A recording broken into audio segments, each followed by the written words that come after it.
ओम शांति।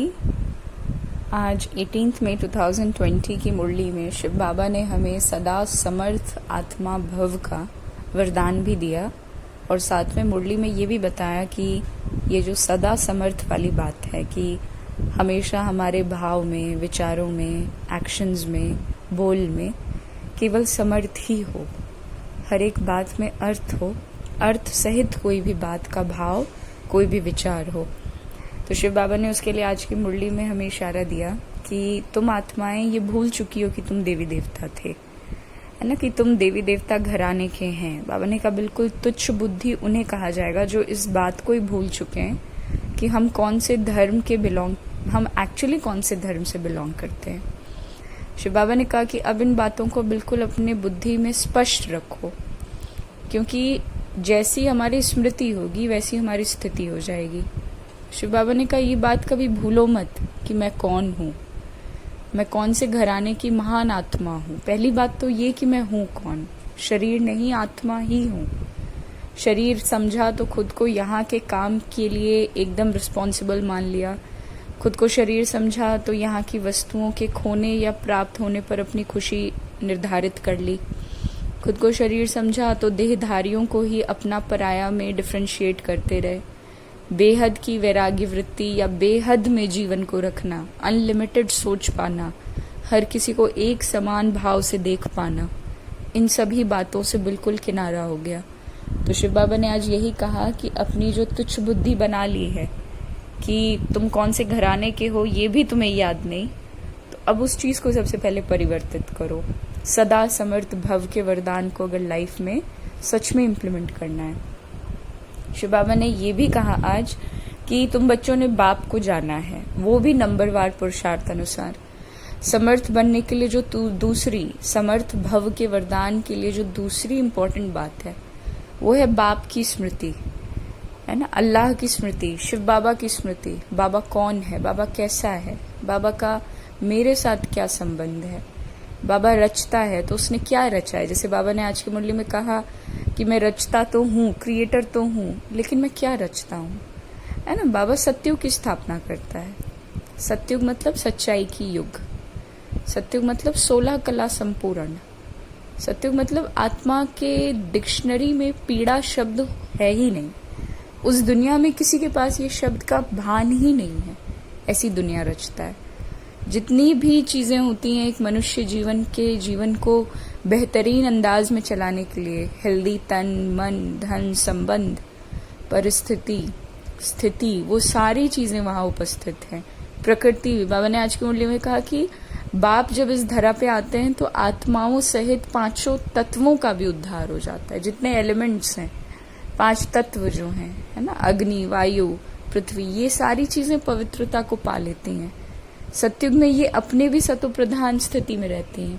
तो ऐसी दुनिया में चलने के लिए बाबा कहता है सवेरे सवेरे अमृत वेले में बैठकर, अमृत वेला को क्यों इम्पोर्टेंस है, क्योंकि अमृत वेला में जितनी भी शैतानी वृत्ति की आत्माएं हैं वो सब सो चुकी हैं। किसी भी प्रकार का कोई क्राइम उस वक्त नहीं हो रहा होता है, प्रकृति शांत होती है, शिव बाबा को ज्यादा सुनने की क्षमता होती है आत्मा में।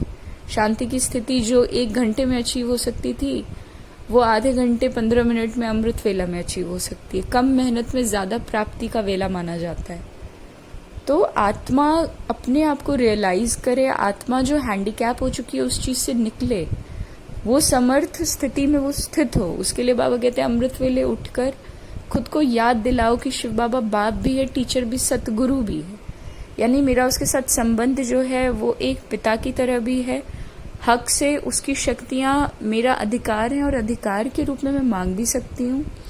टीचर के रूप में वो ऐसा ज्ञान दे रहे हैं जिससे सभी की सद्गति हो जाती है। आज की मुरली की बात है कि इस ज्ञान को समर्थ क्यों कहते हैं, ये ज्ञान क्यों इतना श्रेष्ठ है, क्योंकि सभी मनुष्य आत्माओं की सद्गति इससे निश्चित है।